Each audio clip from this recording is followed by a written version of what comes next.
हिंदी में यूपीएससी की तैयारी से संबंधित प्रोग्राम्स को देखने के लिए सब्सक्राइब करें स्टडी IQIAS हिंदी। चलिए, आर्टिकल 20 कह रहा है अपराधों के लिए दोष सिद्धि के संबंध में संरक्षण। दोष सिद्धि का मतलब क्या हुआ? दंड। अब एक बात बताइए कि भाई अभी तक तो हमने ये देखा कि स्वतंत्रता है, हर तरह की स्वतंत्रता है और उस पर रीजनेबल रेस्ट्रिक्शंस भी हैं। हमने देखा समता का अधिकार है, अस्पृश्यता का अंत कर दिया गया। क्या कैदियों को कोई मौलिक अधिकार है कि नहीं? जिनको सजा दे दी गई या जिनका ट्रायल चल रहा है, उनको कोई मौलिक अधिकार है कि नहीं है? या आपसे अगर मैं कहूं कि उनको देना चाहिए कि नहीं मौलिक अधिकार, उनके भी तो राइट्स होने चाहिए या नहीं होने चाहिए, और वो राइट्स फंडामेंटल राइट्स में होने चाहिए कि नहीं? तो आर्टिकल 20 दरअसल कैदियों के बारे में, कैदी इन द सेंस जिनको दंड दिया जा रहा है, उनके बारे में बात कर रहा है। मतलब जो आरोपी, अभियुक्त हैं, अक्यूज्ड हैं, जो अंडर ट्रायल चल रहे हैं, जो जेलों में बंद हैं, ठीक है, तो ये इसके बारे में बता रहा है कि भाई कैदियों के या फिर दंड जिनको मिला है अदालत के द्वारा अपराध के लिए, जिसको दोष सिद्ध किया गया है, उसके संबंध में क्या अधिकार है, क्या संरक्षण है। यही आर्टिकल 20 है। तो पहला, इसमें 3 हिस्से हैं। पहला हिस्सा यह कहता है कि भाई कोई व्यक्ति, और यहां ध्यान रखिए, एक नंबर क्या हाईलाइट कर देना है अपने पास, व्यक्ति। 19 किसके लिए था? आर्टिकल 19 किसके लिए था?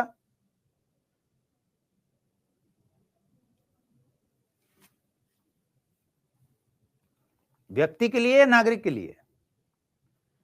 किसको मिला हुआ अधिकार है?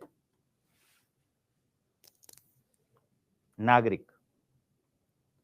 आर्टिकल 15 किसके लिए था? आर्टिकल 15 नागरिक या व्यक्ति? नागरिक, ठीक है। और आर्टिकल 14? आर्टिकल 14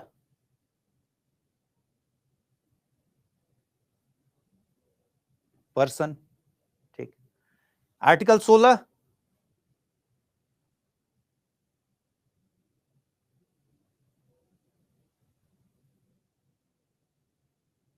नागरिक। तो ध्यान पर रह रहा है ना कि भाई क्या अधिकार, मौलिक अधिकार कुछ ऐसे मिले हुए हैं जो सभी व्यक्तियों के लिए मिले हुए हैं, यानी नागरिक और गैर नागरिक दोनों को हैं, और कुछ मौलिक अधिकार हैं जो स्पेसिफिकली इंडियन सिटीजन्स को मिले हुए हैं, जिसमें 15 है, 16 है, 19 है। ये तीनों हम पढ़ चुके हैं, आगे 29, 30 भी पढ़ेंगे, ठीक है।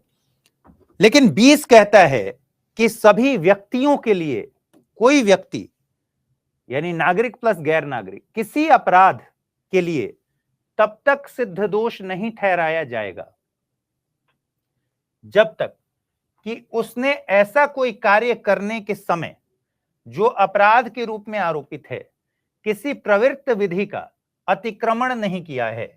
एक नंबर बात यह हो गई, ठीक है। इस व्यक्ति के अलावा, या उससे अधिक दंड का भागी नहीं होगा जो उस अपराध के किए जाने के समय प्रवृत्त विधि के अधीन अधिरूपित की जा सकती है।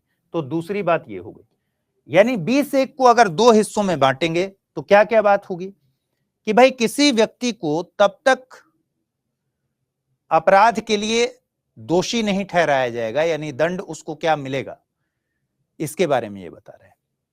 पहली बात कि कोई कार्य जो उसने किया, जिस समय किया, उस समय वो अपराध के रूप में विधि के अंतर्गत था, तो उसी समय की विधि के हिसाब से उसको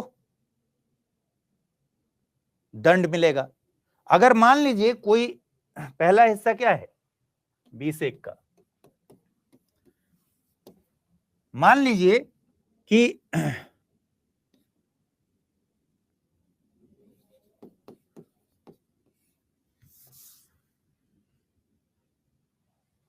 मोगेम्बो है, ठीक है, मान लीजिए मोगेम्बो यूपी में रहता है, यूपी के किसी जगह पर एक पार्टी में गया हुआ है, पार्टी में जाकर हाथ में शराब की बोतल लेता है, वीडियो बनाता है, फोटो डालता है सोशल मीडिया पर कि ये लेट्स पार्टी एंजॉय। और ये बात कब की हो रही है? 2024 की। 13 अगस्त 2024 को ये घटना होती है। 2025 में ठीक 1 साल बाद यूपी गवर्नमेंट शराब को बैन कर देती है, शराबबंदी कर देती है, जैसे बिहार में। और शराबबंदी करके शराब रखने पर, कंज्यूम करने पर, उसकी तस्वीर डालने पर 2 साल की कैद की सजा कर देती है अपने कानून में। ठीक है, और मोगेम्बो को कहती है कि भैया ऐसा है, चलो जेल, तुमको कोर्ट ले चलेंगे। मोगेम्बो कहता है क्या हो गया? पुलिस कहती है कि तुम्हारा हम सोशल मीडिया पोस्ट देखे थे 13 अगस्त 2024 को, हाथ में जो बोतल लहरा रहे थे तुम, ठीक है, शराब की बोतल का। आज की तारीख में ये कानून बन गया है 2025 में कि शराब बैन है यूपी में, और शराब रखने वालों को जेल होगी 2 साल की। लेकिन ये कब की बात है? 13 अगस्त 2024 की, जिस समय यूपी में ऐसा कोई कानून नहीं था, शराबबंदी नहीं थी। अब आप बताइए, क्या उसने कोई अपराध किया है? सुनवाई हो रही है 2025 में, पुलिस उठाकर ले गई है कोर्ट के सामने, और कोर्ट के सामने ले आकर खड़ा कर दिया। कोर्ट ने कहा कि भैया कब की बात है ये? 13 अगस्त 2024। पुलिस वाले को बुलाया कि इधर सुनो, दिमाग है या दिमाग से खाली हो? पुलिस वाला कहा कि क्या हो गया हुजूर? कोर्ट ने कहा कि उल्लू राम, 13 अगस्त 2024 को कोई ऐसी विधि थी ही नहीं जो इस कृत्य को अपराध घोषित कर रही हो। इसका मतलब मोगेम्बो ने कोई अपराध नहीं किया।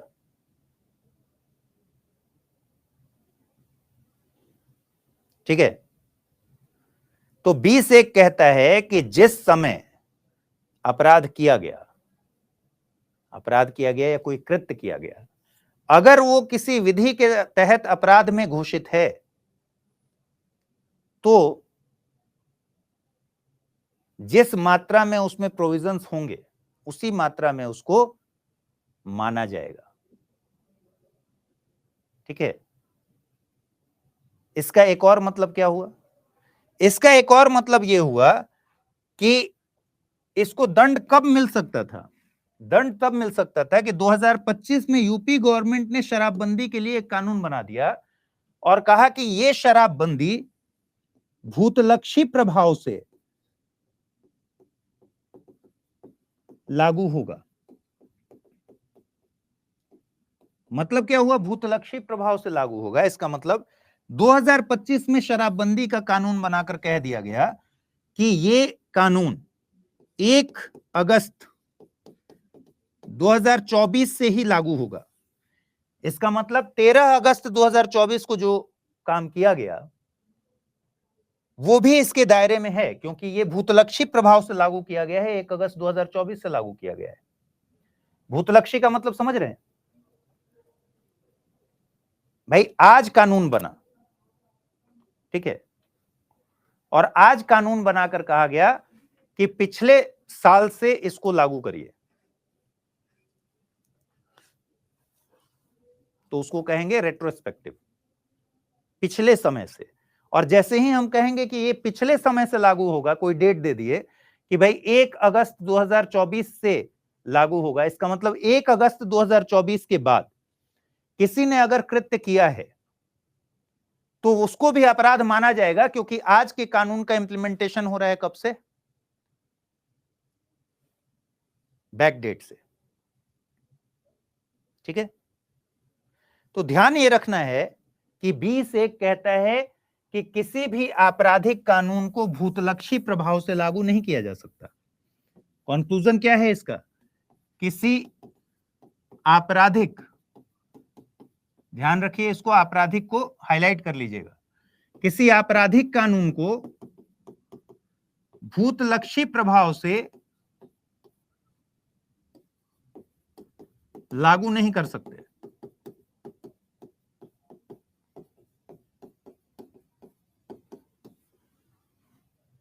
सिर्फ क्रिमिनल कानून की बात हो रही है, क्रिमिनल लॉज की बात हो रही है। सिविल लॉज को कर सकते हैं, उसमें कोई दिक्कत नहीं है, ठीक है। क्रिमिनल लॉज को नहीं कर सकते, जिसमें कारावास की भी सजा है, जेल टर्म भी शामिल है, जो मैंने अभी बताया। सिविल मामले तो जुर्माने और आपस के समझौते के पैसे से हो जाता है, कंपनसेट हो जाता है, अग्रीमेंट हो जाता है, ठीक है, समझौता कंपाउंड हो जाता है। लेकिन कोई आपराधिक कानून ऐसा नहीं बनेगा जो बैक डेट से लागू हो। और इसी का मतलब यह है कि बैक डेट से लागू नहीं होगा तो क्या होगा? बैक डेट से लागू नहीं होगा तो उस समय, जिस समय कोई कृत्य किया गया, एक तो देखा जाएगा कि उस समय क्या विधि उसको अपराध मानता था या फिर नहीं, लॉ ऐसा मानता था कि यह क्राइम है या नहीं। अगर लॉ उस समय नहीं मानता था तो मोगेम्बो को सजा नहीं हो सकती, क्योंकि 2025 में जो कानून बना वो 2025 में जिस दिन इंप्लीमेंट हुआ उसके बाद से लागू होगा, आगे की तरफ लागू होगा। यानी अब मोगेम्बो अगर 13 अगस्त 2025 को यही सेम काम करता है, हाथ में बोतल लहराता है, तो 2 साल की जेल की टर्म हो जाएगी। ये एग्जाम्पल ले रहे हैं हम, मान लीजिए कानून में 2 साल का जेल है तो अब हो जाएगा, कोई दिक्कत नहीं है, इसी कानून के तहत होगा।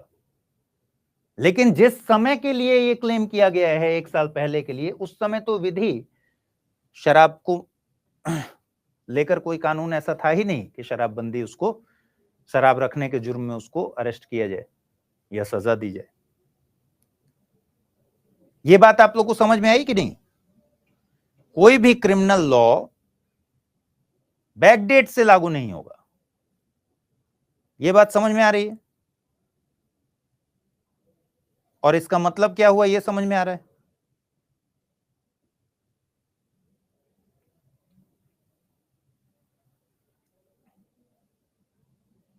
ठीक है। अब इसमें एक और पार्ट है, वो पार्ट क्या कहता है? वो पार्ट कहता है कि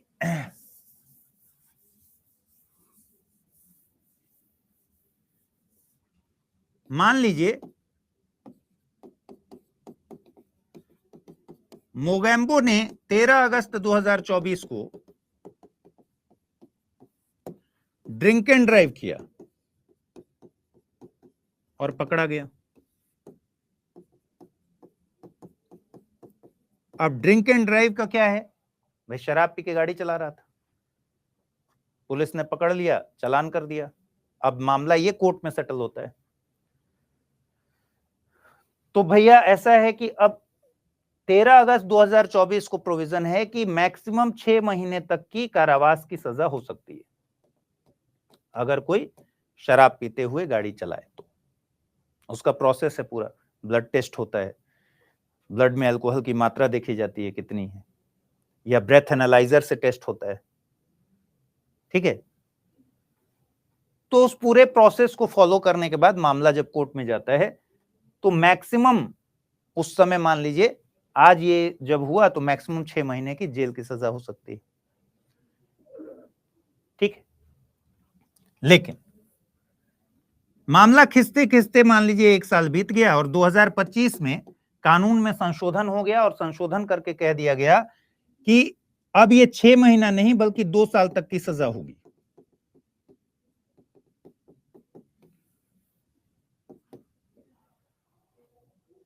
तो अब बताइए कि मोगेम्बो को 6 महीने तक की सजा होगी या 2 साल तक की सजा होगी? 6 महीने तक की सजा होगी। कि भाई आपराधिक कानून में जिस समय घटना हुई, जिस समय कृत्य किया गया, उस समय कानून क्या कहता है, उसी हिसाब से यह तय किया जाएगा कि उसको सजा कितनी होगी और सजा होगी भी कि नहीं। तो 20(1) दरअसल प्रोटेक्ट कर रहा है ना किसको, अक्यूज जो हैं, अपराधों के लिए दोष सिद्धि के संबंध में संरक्षण दे रहा है। ठीक है, दांडिक कार्यवाहियों से संरक्षण दिया गया है और कहा गया है कि जिस समय कोई कृत्य होगा उस समय वो अपराध की श्रेणी में है या नहीं, वो उस समय जो विधि प्रवृत्त है उसके हिसाब से तय होगा और उसको उतनी ही सजा दी जाएगी जितना उस समय प्रवृत्त विधि में उसके लिए बताया गया है। ये बात स्पष्ट है। अब 20(1) को फिर से पढ़िएगा तो आपको समझ में आ जाएगा। 20(1) क्या कह रहा है भाई, कोई व्यक्ति किसी अपराध के लिए तब तक सिद्ध दोष नहीं ठहराया जाएगा जब तक उसने ऐसा कोई कार्य करने के समय जो अपराध के रूप में आरोपित है किसी प्रवृत्त विधि का अतिक्रमण नहीं किया है। मोगेम्बो ने अगर उस समय शराब पिया जब शराबबंदी का कोई कानून नहीं लागू था तो उसको सिद्ध दोष अपराध के लिए नहीं ठहराया जाएगा, सीधी सी बात है। और दूसरा कह रहा है कि जितना दंड उस विधि में बताया गया है उससे अधिक दंड का भागी नहीं होगा। ठीक है, जो उस अपराध को करने के समय में जो दंड उस विधि में था उतना ही दंड दिया जाएगा। और इसी का मतलब यह हुआ कि भाई बैकडेट से, भूतलक्षी प्रभाव से कोई भी आपराधिक कानून नहीं बनाया जाता। दूसरी बात क्या कह रही, दूसरी बात कह रहा है कि किसी व्यक्ति को एक ही अपराध के लिए एक बार से अधिक अभियोजित और दंडित नहीं किया जाएगा। मतलब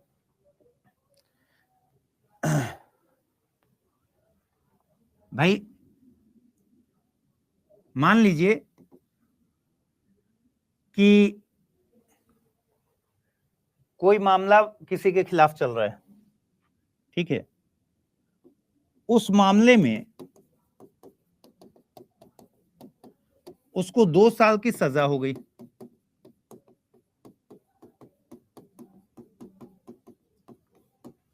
ठीक है, लेट से इसने किसी को कुचल दिया था अपनी गाड़ी से और कोर्ट ने 2 साल की सजा सुना दी।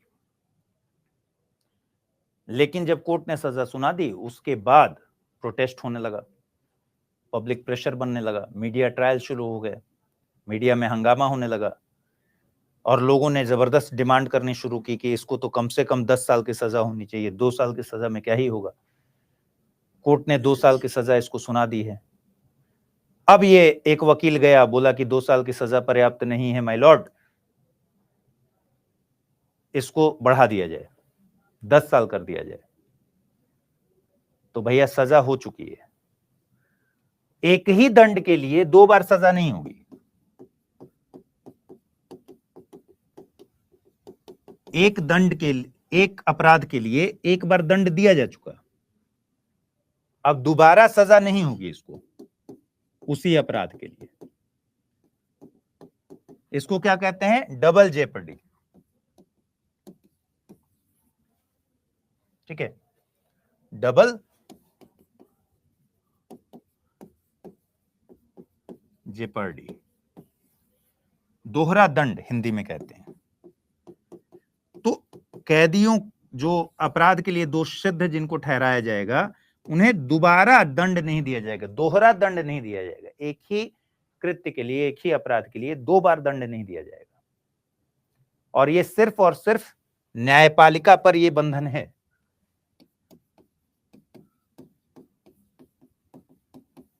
ठीक है, एडमिनिस्ट्रेशन पर नहीं है, प्रशासन पर नहीं है। प्रशासन एक ही व्यक्ति को 2 बार सस्पेंड कर सकता है एक ही अपराध के लिए,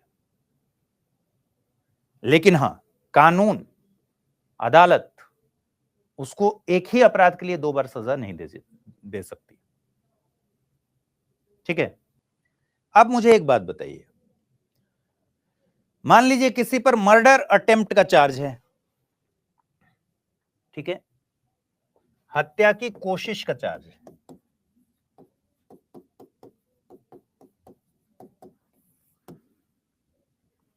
और अदालत में मामला चल रहा है।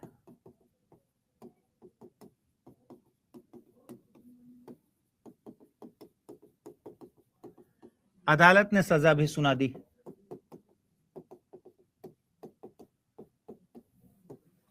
ठीक है, अदालत ने सजा सुनाई, कहा कि भाई 10 साल या 7 साल की जेल होगी। इधर अदालत ने सजा सुनाई, उधर ये आदमी मर गया। और जो हत्या की कोशिश का मामला था वो अब हत्या का मामला हो गया। क्या अब अदालत इसको ज्यादा सजा सुना सकती है या नहीं?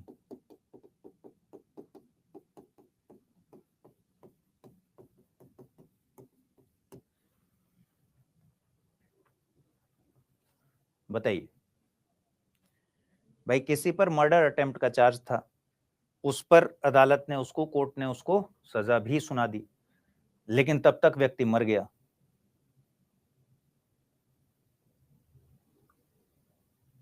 सुना सकती है। क्यों?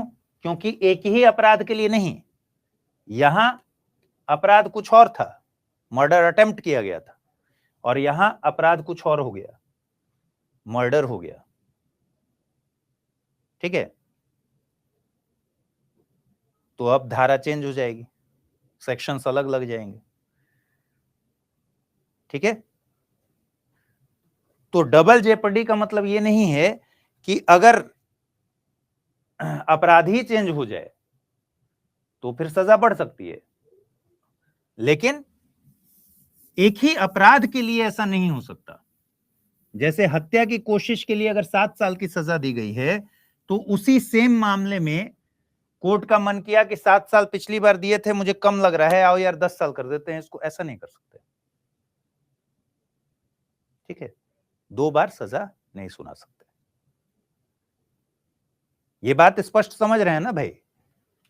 भाई मैंने जाकर केस कर दिया एक व्यक्ति पर कि इसने मेरे ऊपर जानलेवा हमला किया है, इस मामले में ट्रायल हुआ और फाइनली इसको सजा हो गई 2 साल की। ठीक है, और फिर फाइनली इसी अपराध के लिए कोई और केस कर दे तो दोबारा तो सजा नहीं होगी, तो ना इस सजा का टर्म बढ़ेगा और ना दोबारा सजा दी जाएगी। ठीक है, तो 20 का 2 ये कहता है, और 20 का 3 ये कहता है कि किसी भी व्यक्ति को अपने खिलाफ गवाही देने के लिए बाध्य नहीं कर सकते, गवाही देने के लिए बाध्य नहीं कर सकते।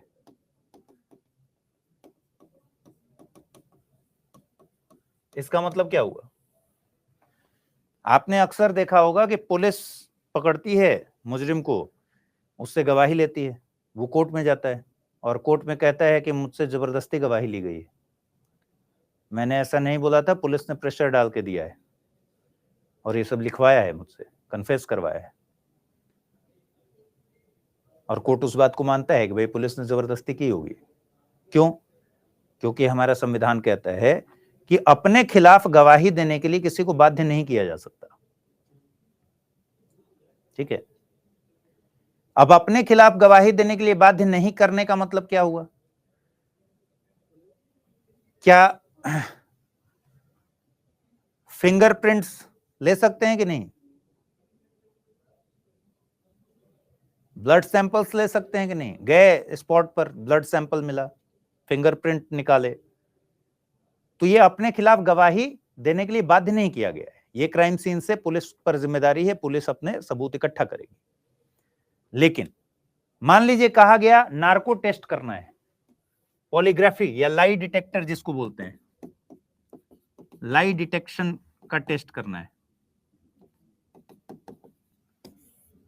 इसी को पॉलीग्राफी टेस्ट करते हैं।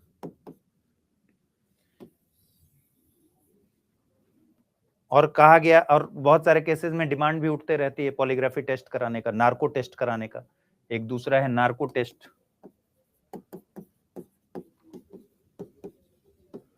और तीसरा एक ब्रेन मैपिंग कराया जाता है।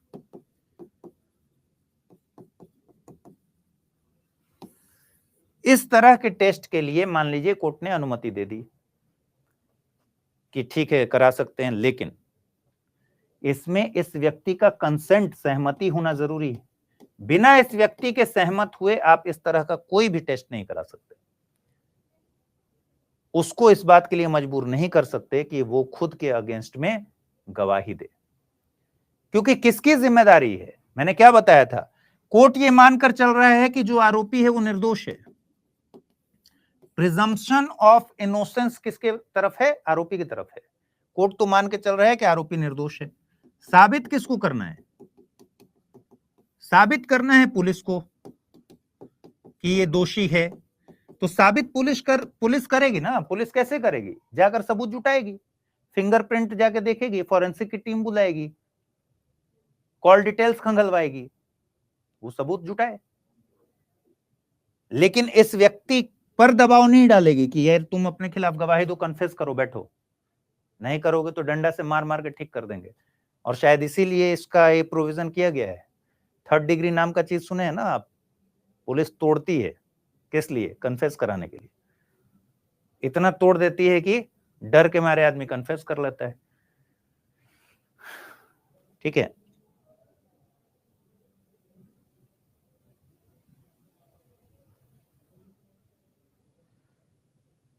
ये उस लड़की के केस से बहुत पहले से है, लेकिन हाँ, इस लड़की के केस में ब्रेन नार्को टेस्ट की बात और ब्रेन मैपिंग टेस्ट की बात बहुत ज्यादा उठी थी, जिसके पीसेस करके उसके बॉयफ्रेंड ने फेंक दिया था।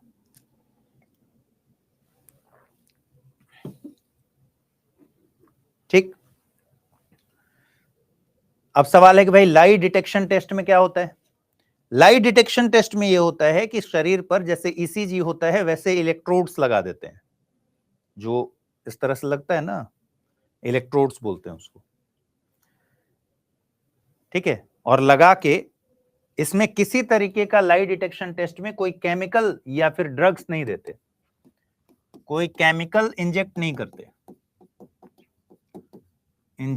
करते, या कोई दवा नहीं देते। तो होता कैसे? इलेक्ट्रोड्स लगा दिए और अब आपसे सवाल पूछे जाएंगे, और जब सवाल पूछे जाते हैं तो क्या होता है कि जो शरीर के रिएक्शंस हैं, फिजियोग्राफिक रिएक्शंस, वो इंडिकेट करते हैं कि ये आदमी सच बोल रहा है या झूठ। जैसे बीपी बढ़ जाएगा, जैसे ही ऐसा सवाल आएगा जिस पर उसको झूठ बोलने की नौबत आएगी, उसका बीपी बढ़ जाएगा, स्वेटिंग होने लगेगी। तो उसके पैरामीटर्स बने हुए हैं 0 से 10 के बीच में, वो इंडिकेट करने लगेंगे कि ये आदमी झूठ बोल रहा है। तो इसीलिए उसको बोलते हैं लाई डिटेक्शन टेस्ट। दूसरा टेस्ट होता है नार्को टेस्ट। नार्को टेस्ट में बॉडी में इंजेक्ट किया जाता है केमिकल। ठीक है, और केमिकल इंजेक्ट करने के बाद क्या होता है, इसका सेंट्रल नर्वस सिस्टम पर इस ड्रग्स का एक प्रभाव आता है और वो हिप्नोटाइज जैसा हो जाता है। हिप्नोटाइज समझते हैं ना? किसी को हिप्नोटाइज कर दिया जाता है तो वो व्यक्ति अपनी कल्पनाशीलता की क्षमता खो देता है, जो आप पूछेंगे वो वही बताएगा। तो नार्को टेस्ट में क्या होता है, वो केमिकल जब इंजेक्ट करते हैं तो धीरे धीरे क्या होगा, वो हिप्नोटाइज कंडीशन में चला जाएगा और अब वो कुछ भी अलग से नहीं सोच पाएगा, कल्पनाशीलता की क्षमता उसकी खत्म हो जाएगी। तो उस कंडीशन में क्या होगा, उस कंडीशन में जो सवाल उससे पूछे जाएंगे वो उसमें कुछ भी मिलावट नहीं कर पाएगा, जो उसके कॉन्शियसनेस में है ऑलरेडी, जो सच है वही बोलेगा और पता चल जाएगा। इसी तरह होता है ब्रेन मैपिंग। ब्रेन मैपिंग में क्या किया जाता है, कुछ मात्रा में केमिकल इंजेक्ट कर दिए, इलेक्ट्रोड्स लगा दिए और ब्रेन मैपिंग के जरिए क्राइम सीन से रिलेटेड कुछ कुछ वर्ड्स तैयार करके रखे जाते हैं। तो उसको कुछ ऐसे न्यूट्रल वर्ड्स पहले बताते हैं, जैसे लिफ्ट। मान लीजिए क्राइम से लिफ्ट का कोई लेना देना नहीं है, तो कहा गया लिफ्ट, कार।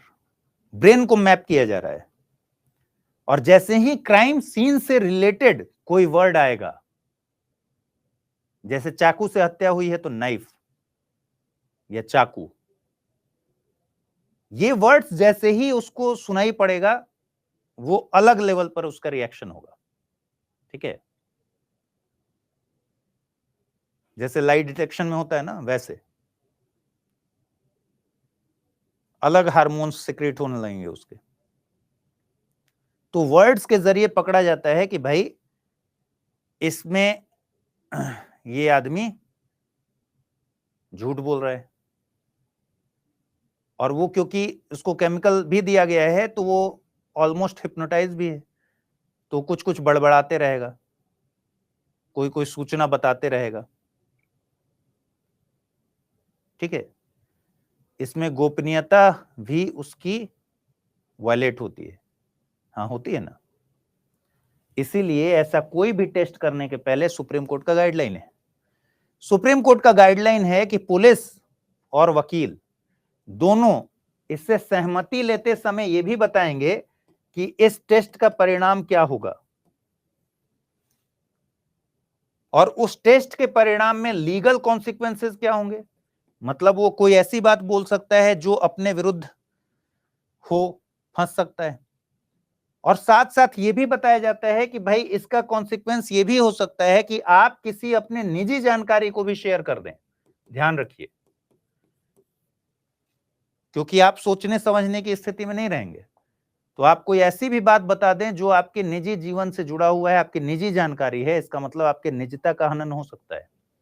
और जब ये व्यक्ति इस कंसेंट पर तैयार हो जाएगा, सहमत होगा कि ठीक है, भाड़ में जाए निजता, लेकिन इस केस में मैं एकदम ठीक हूं और कोई भी टेस्ट करा दो, लाई डिटेक्शन करा लो, नार्को करा लो, कुछ भी करा लो, सहमति अगर होगी उसकी तभी ये कंडक्ट किया जा सकता है। अदरवाइज तो उसको बताया जाता है कि भाई आपकी गोपनीयता भंग हो सकती है इससे। तो वकील और पुलिस दोनों को ये बताना पड़ेगा कि इस टेस्ट का परिणाम क्या होगा। और दूसरी बात, इसका कंसेंट मजिस्ट्रेट के सामने रिकॉर्ड किया जाता है, ऐसे हवा में नहीं है कि कोई जाकर करा लेगा, मजिस्ट्रेट के सामने रिकॉर्ड किया जाता है। तो कोर्ट की अनुमति लेनी पड़ती है, मजिस्ट्रेट के सामने कंसेंट रिकॉर्ड होता है, उसका परिणाम बताया जाता है, उसके बाद फाइनली ये किया जा सकता है। तो 20(1), 20(2), 3, 20 के 3 पार्ट हैं, 20 के 3 हिस्से हैं। और दूसरा 20 में क्या करना है, आर्टिकल 20 में यह जानना है कि यह सिर्फ दांडिक कार्यवाहियों से संरक्षण देता है, दांडिक कार्यवाहियों की बात करता है, क्रिमिनल मामलों में। ठीक है,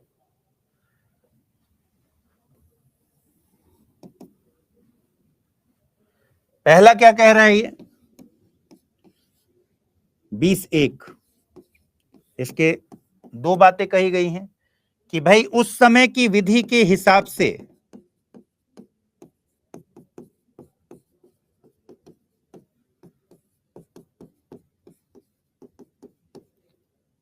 अपराध है या नहीं, उसी हिसाब से दंड दिया जाएगा। दूसरी बात, उस समय की विधि, जिस समय अपराध किया गया या कोई ऐसा कार्य किया गया, उस समय के विधि के हिसाब से वो कार्य अपराध है कि नहीं, उस समय की विधि के हिसाब से डिसाइड होगा। दूसरा, अगर है तो विधि में उस समय जो दंड का प्रावधान था, जितना दंड का प्रावधान था,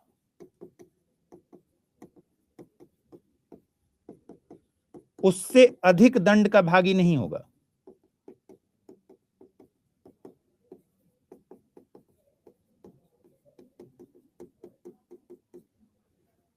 ठीक है, अब ये जो कह रहा है ना कि विधि में उस समय जितना दंड का प्रावधान था, संविधान ही लिख रहा है कि उससे अधिक दंड का भागी नहीं होगा।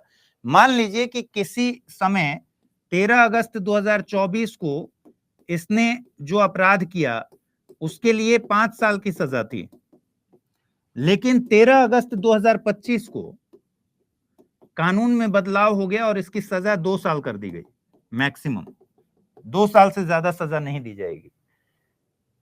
अब यहां एक खास बात है, संविधान कह रहा है कि जितना दंड का प्रावधान है उससे अधिक दंड का भागी नहीं होगा वो, लेकिन अगर कानून बदल के कम दंड कर दिया गया तो कम का भागी हो सकता है, यानी 5 साल का टर्म 2 साल हो सकता है, अधिक नहीं होगा। ठीक है, तो दो बातें हैं कि एक तो उस समय की जो विधि है उसके अंतर्गत ये कार्य अपराध है कि नहीं, ये उसी विधि से तय होगा, उस समय प्रवृत्त विधि से। दूसरा, उस समय जितना दंड उसमें था उससे ज्यादा दंड नहीं दिया जाएगा। 20(2) कहता है डबल जेपर्डी नहीं होगी, दोहरा दंड नहीं दिया जाएगा, जिसका मतलब है एक ही कार्य के लिए, एक ही अपराध के लिए 2 बार दंड नहीं दिया जाएगा। और तीसरा है, ये 20(2) हो गया, और तीसरा है कि किसी को अपने विरुद्ध गवाही देने के लिए बाध्य नहीं किया जा सकता, बाध्य नहीं किया जाएगा। बात समझ में आई? ये 20(1) में जब आप नोट्स बनाइएगा, इसी में इस बात को भी इंडिकेट कर लीजिएगा कि क्रिमिनल जो लॉज हैं वो भूतलक्षी नहीं हो सकते, भूतलक्षी नहीं हो सकते। चलिए, भूतलक्षी दांडिक विधियों से संरक्षण, इसको कहते हैं protection from ex facto criminal laws. ध्यान क्या रखना है, केवल आपराधिक विधियों से ही संबंधित है, पहली चीज। 2 भाग इसके 20(1) में, आज किया गया कार्य अपराध है या नहीं, ये आज लागू विधि से तय होगा, भविष्य में बनाई जाने वाली विधि से नहीं तय होगा। दूसरा, आज किसी अपराध के लिए जितना दंड है उसी मात्रा में सजा होगी, भविष्य में निर्धारित दंड की मात्रा से नहीं होगी। इसका मतलब यहां एक और चीज इंडिकेट कीजिएगा कि उस दंड की मात्रा से अधिक नहीं होगी। ठीक है,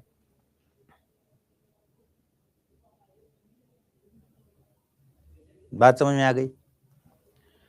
अनुच्छेद 20(2) कहता है प्रोटेक्शन फ्रॉम डबल जेपर्डी, एक ही अपराध के लिए 2 बार सजा नहीं दी जाएगी। और 3 कहता है अपने खिलाफ गवाही देने से संरक्षण, जिसको कहते हैं प्रोटेक्शन फ्रॉम सेल्फ इंक्रिमिनेशन। ठीक है, ये सब वर्ड भी आपको याद रखने हैं। इंक्रिमिनेशन का मतलब अपने खिलाफ, सेल्फ इंक्रिमिनेशन का मतलब अपने खिलाफ गवाही देना। व्यक्तिगत जानकारी के आधार पर अभियुक्त को अपने खिलाफ कोई भी तथ्य, जानकारी या प्रमाण देने के लिए बाध्य नहीं किया जा सकता। अभियुक्त को अपने विरुद्ध गवाही के लिए बाध्य नहीं किया जा सकता। खुद से गवाही देना चाहे तो दे सकता है, उसमें कोई दिक्कत नहीं है। ठीक है, अब सवाल एक है कि भाई पॉलीग्राफ टेस्ट, नार्को टेस्ट और ब्रेन मैपिंग टेस्ट, इनकी वैधता का सवाल है और सुप्रीम कोर्ट ने इस पर गाइडलाइंस जारी किए हैं। ध्यान रखिए कि वैधता के सवाल पर मैंने आपको बता दिया कि भाई पहले पॉलीग्राफ टेस्ट क्या है, इसमें शारीरिक फिजियोग्राफिक रिस्पॉन्स झूठ बोलते समय ट्रिगर हो जाते हैं, ये माना जाता है। जैसे इलेक्ट्रोड्स लगाते हैं, कार्डियो कप्स लगाते हैं, जैसे ईसीजी में आपने देखा होगा लगाते हुए। और बता दिया मैंने कि फाइनली क्या होता है, झूठ बोलते समय यानी कोई ऐसा सवाल पूछा गया जिसमें वो सच बोल रहा होगा तो वो इंडिकेटर्स अलग होंगे, जैसे ही झूठ बोलेगा उसके इंडिकेटर्स अलग हो जाएंगे, तो उससे पता चल जाएगा कि ये आदमी झूठ बोल रहा है। नार्को टेस्ट को ट्रुथ सीरम भी बोलते हैं, क्योंकि इसमें केमिकल और ड्रग्स इंजेक्ट किया जाता है। ये ड्रग, ये सब याद नहीं रखना, बस ऐसे है, सोडियम पेंटोथॉल होता है या सोडियम थाइपेंटॉल ड्रग को इंजेक्ट करते हैं। ये कल्पनाशीलता को न्यूट्रल कर देता है और झूठ बोलने की क्षमता को ही खत्म कर देता है, क्योंकि ये सेंट्रल नर्वस सिस्टम पर प्रभाव डालता है। ठीक है, तो हिप्नोटाइज कंडीशन में आदमी चल जाता है। ब्रेन मैपिंग में थोड़ी मात्रा में केमिकल भी इंजेक्ट कर दिया जाता है, बाकी पॉलीग्राफ की तरह है, इलेक्ट्रोड्स लगा देते हैं, कुछ शब्द दिए जाते हैं जो न्यूट्रल हो, फिर कुछ शब्द उसमें डाले जाते हैं जो क्राइम सीन से रिलेटेड हो, तो उसके रिएक्शंस चेंज होंगे। लेकिन भैया ये वैध है कि नहीं? सुप्रीम कोर्ट ने सेल्वी वर्सेस कर्नाटका 2010 के मामले में कहा। अच्छा, एक बात और ध्यान दीजिए, ये सब मैं पढ़ाते हुए मान लीजिए कई सारे केसेस का जिक्र करता हूं, लेकिन जो महत्वपूर्ण बहुत केसेस हैं उन्हीं को दिमाग में रखने की जरूरत है। क्यों? क्योंकि उनको मेंशन आप हर जगह करना पड़ेगा। जैसे हमने क्या पढ़ा, चंपकई दोराई राजन, भूलना चाहिए या उसको एकदम याद रखना चाहिए? केशवानंद भारती कोई भूल जाए तो अपराध हो जाएगा।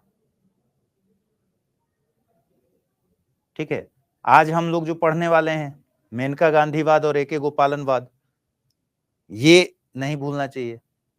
तो इस तरह के जो माइलस्टोन केसेस हैं उनको तो किसी भी हाल में नहीं भूलना चाहिए। ये अगर याद रह जाए ठीक, अदरवाइज इस तरह का सवाल कभी पूछा नहीं जाता। सेल्वी वर्सेस कर्नाटका 2010 में सुप्रीम कोर्ट ने कहा कि भैया सहमति जरूरी है, बिना सहमति के तो आप इस तरह के टेस्ट आप कर ही नहीं पाएंगे।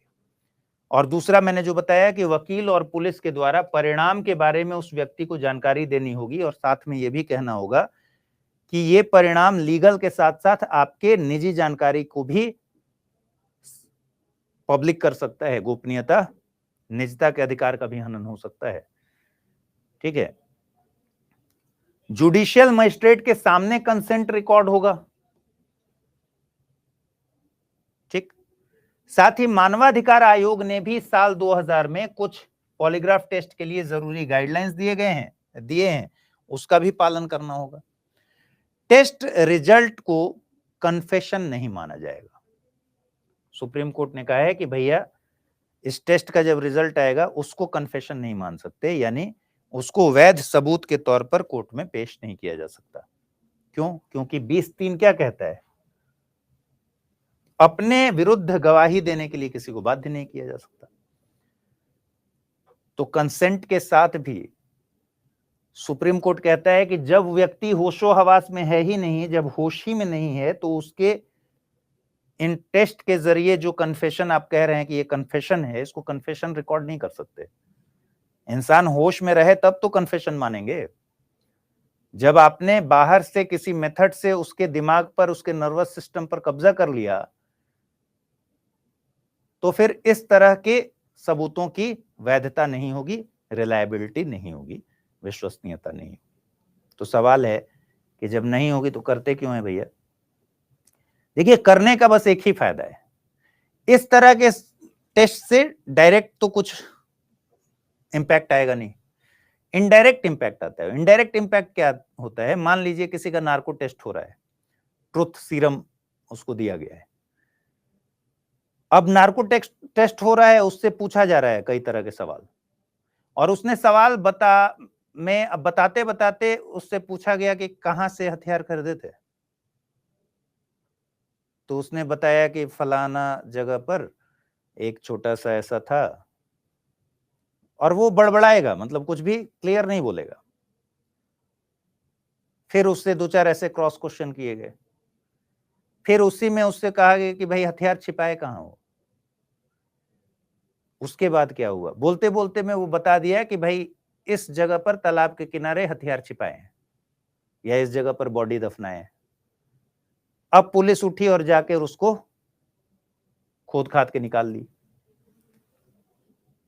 तो अब जो साक्ष्य मिला वो एडमिसिबल है। वेपन ऑफ मर्डर मिल गया, कहानी खुल गई पूरी।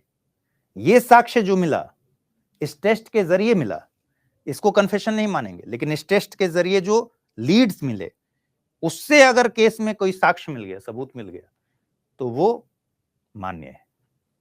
इसीलिए ये टेस्ट कराए जाते हैं। पुलिस चाहती है कि करा लें, कोई ना कोई लीड उसमें से पुलिस खोज ही लेगी। तो आर्टिकल 20 पूरा समझ में आ गया। हिंदी में यूपीएससी की तैयारी से संबंधित प्रोग्राम्स को देखने के लिए सब्सक्राइब करें स्टडी IQ IAS हिंदी।